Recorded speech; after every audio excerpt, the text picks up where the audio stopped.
Good day, everyone. So, my topic for today is how to pass the board exam. I am not one of the brightest, and I consider myself as belong to the average in terms of intellectual capacity. But I was able to pass the board exam twice. So, I am now a licensed professional teacher and a registered psychometrician. So, I would like to share to you what I did para naman yung mga gustong mag-attempt to take the board exam, maybe this video will help you. First, kailangan po buo ang loob mo. So, kailangan desidido ka. Sa mga graduates, madalas nagdadalawang isip kayo or sa mga nalipasan na ng panahon, nagdadalawang isip pa rin kayo.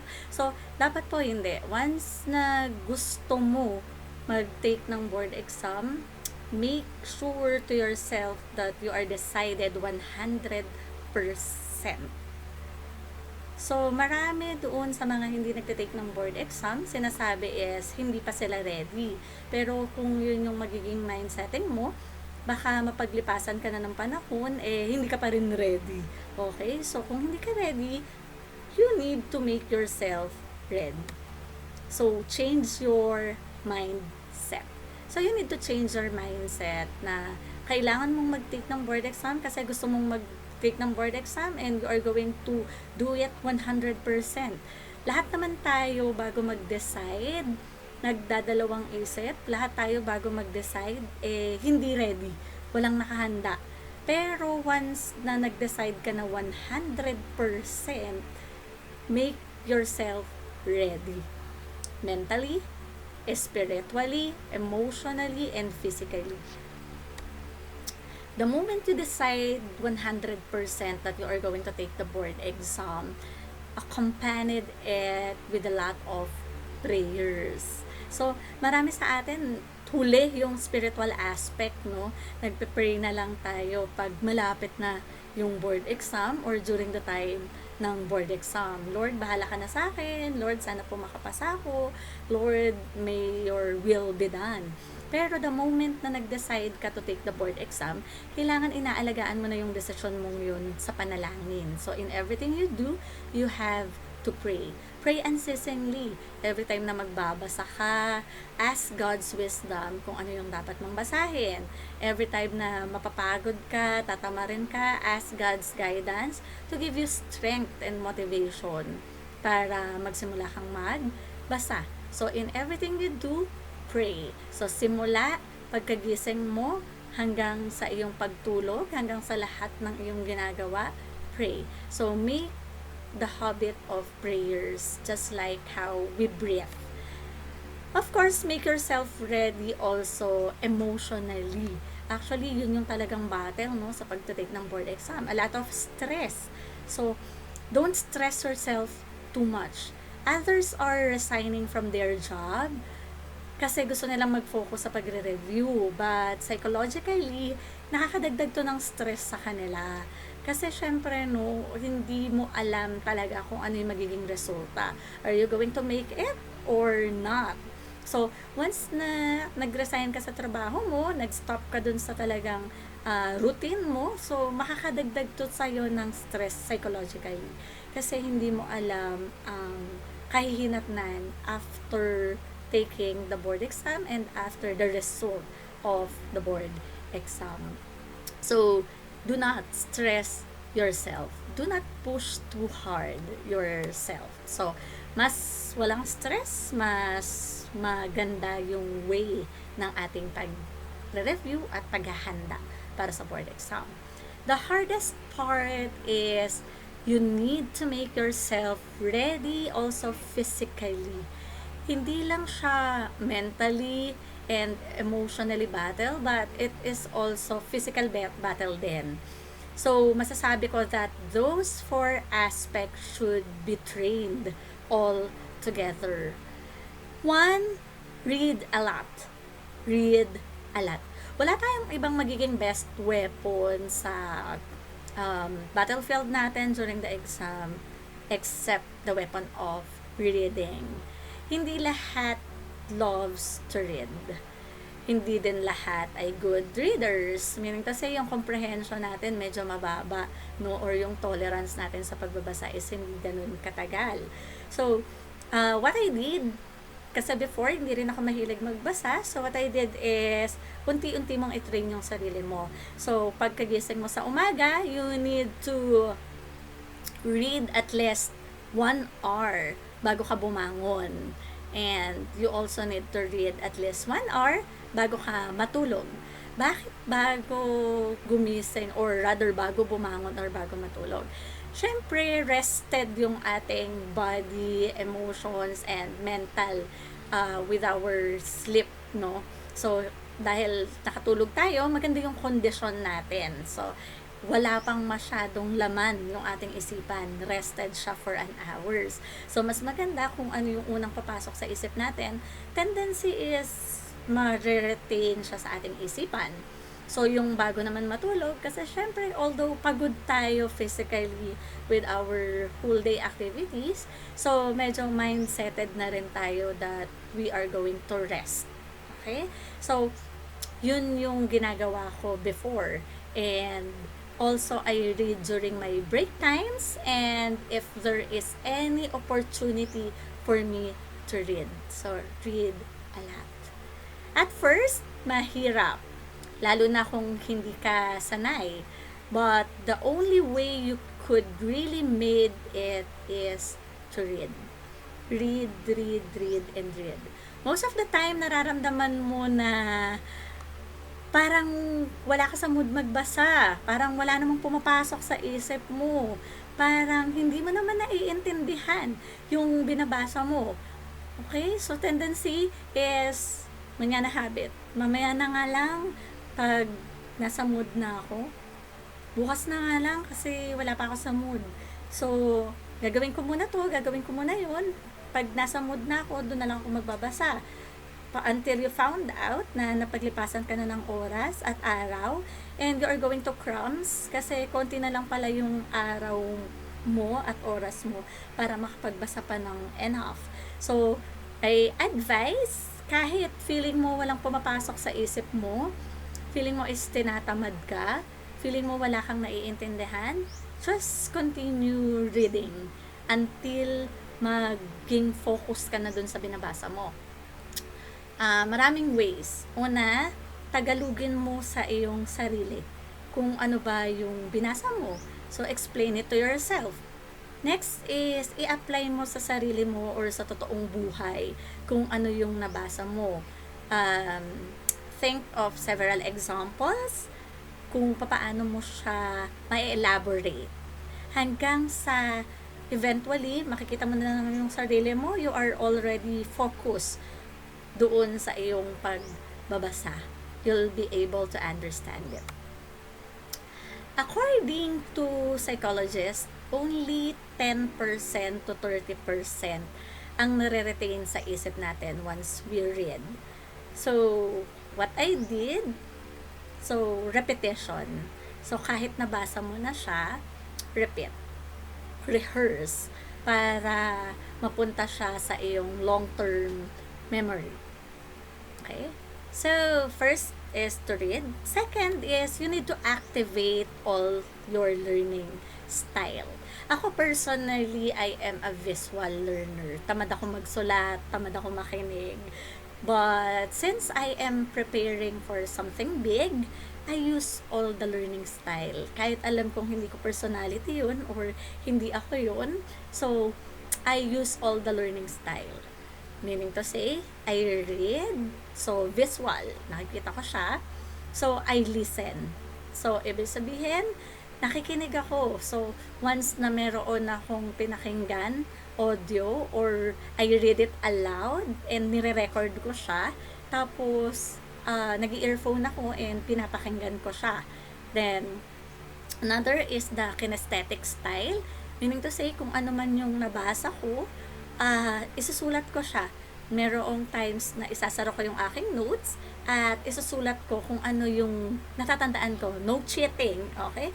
Kung ano lang yung nasa isip mo, ano lang yung kaya mo, isulat mo siya. For better retention and better assessment and evaluation, ano na ba yung alam alam mo na at hindi mo pa alam, for you to be guided well sa iyong pagbabasa. Okay?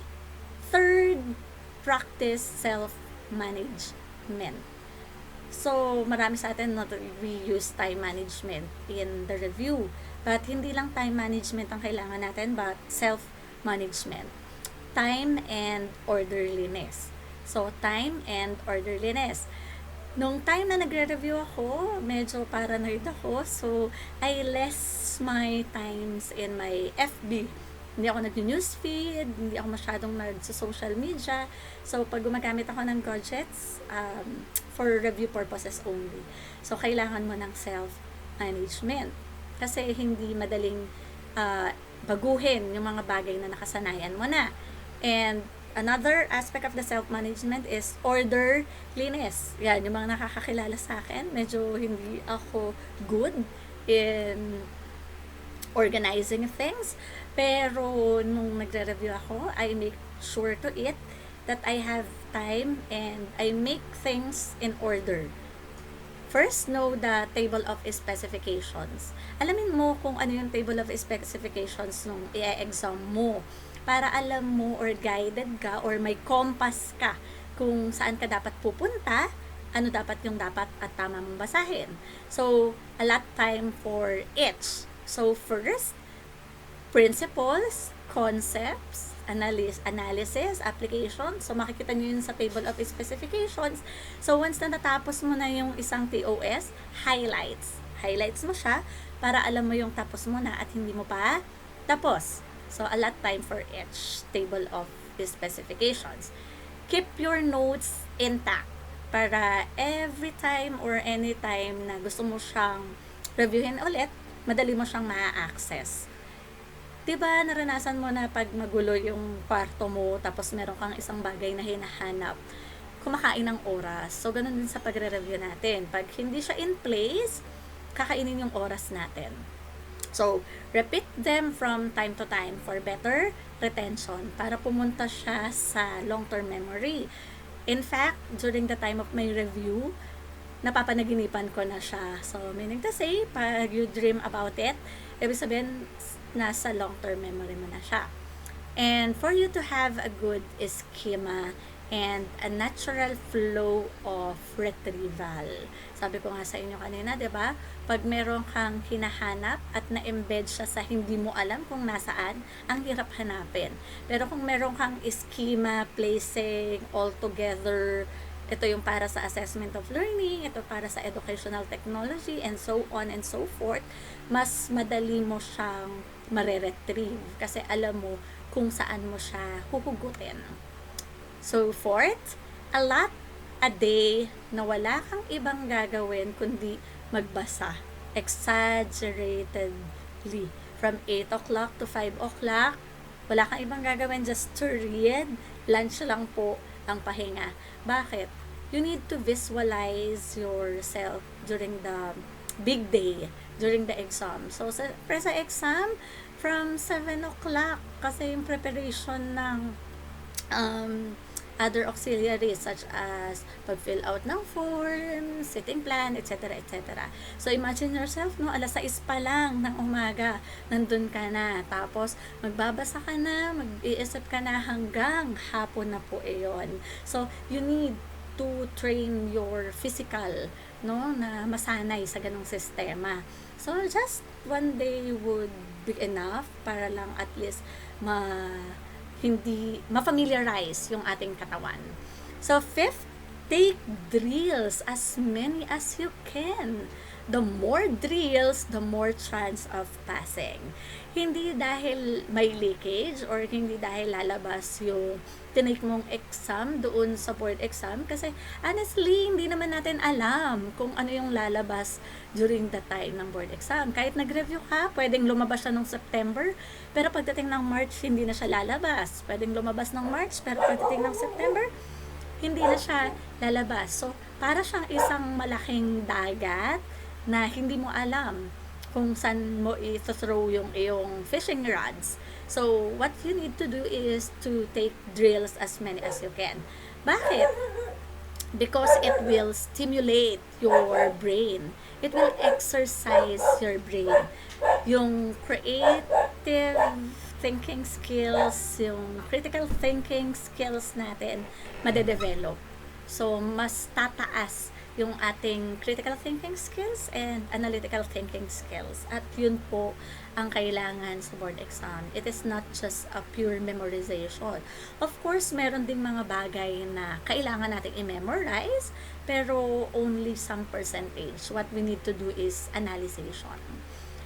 So, 1 week before the exam, pilitin mong wag nang magbasa. Because we have what we call the primacy effect and the recency effect. Kung ano yung unang nabasa mo at huli mong nabasa, tendency yun yung mas mag-e-embed sa memory mo. So, yung mga nabasa mo in between, pwedeng matakpan na siya, pwedeng matabunan na siya.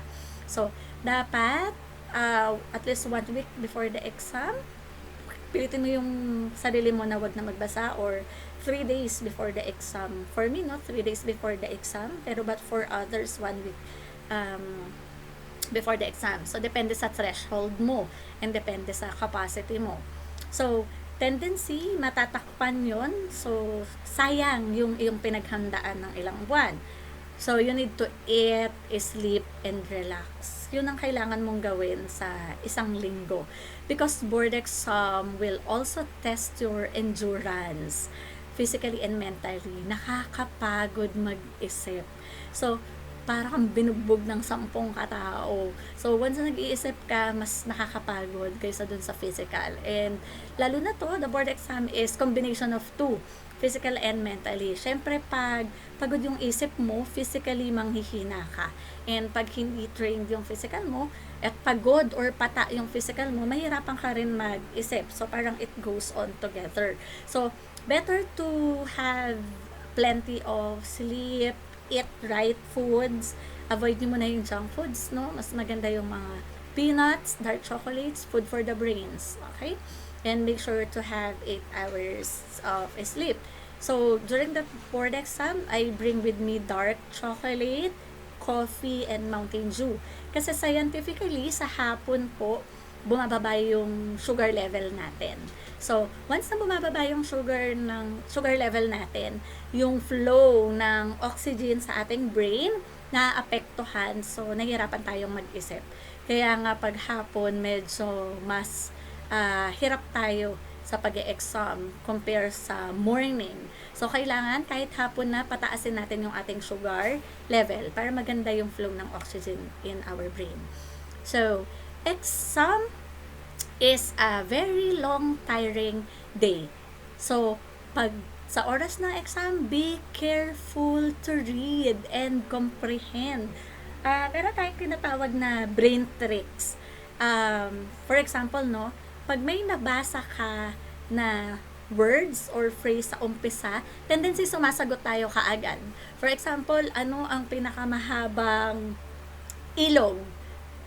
Tapos, so, ang sasabihin mo is Nile River.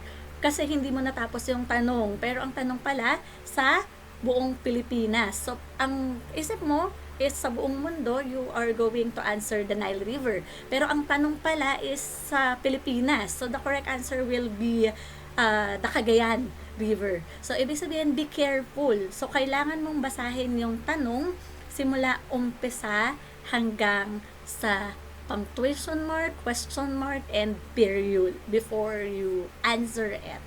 So, kailangan natin ng good comprehension.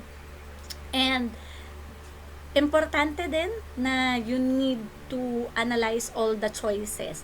So, yung choices from A to D, explain it to yourself. Okay? Explain mo sa sarili mo yung 4 na choices. So, once na alam mo na yung i-explain sa sarili mo yung 4 na choices, mas madali sa'yong makakapag-match kung ano yung tamang sagot dun sa hinihinging tanong. Remember, multiple choice, lahat is tamang sagot, pero merong isang best answer. Depende dun sa hinihingi ng tanong. So, what you need to do is to explain it to yourself. So, once na meron kang hindi alam, So, doon mo na gagamitin yung analytical thinking skills na kung match ba siya, kung pwede ba siya o hindi. Para hindi ka malito sa choices. So, sana po ay nakatulong itong video na to for you to pass the board exam. Good day, everyone!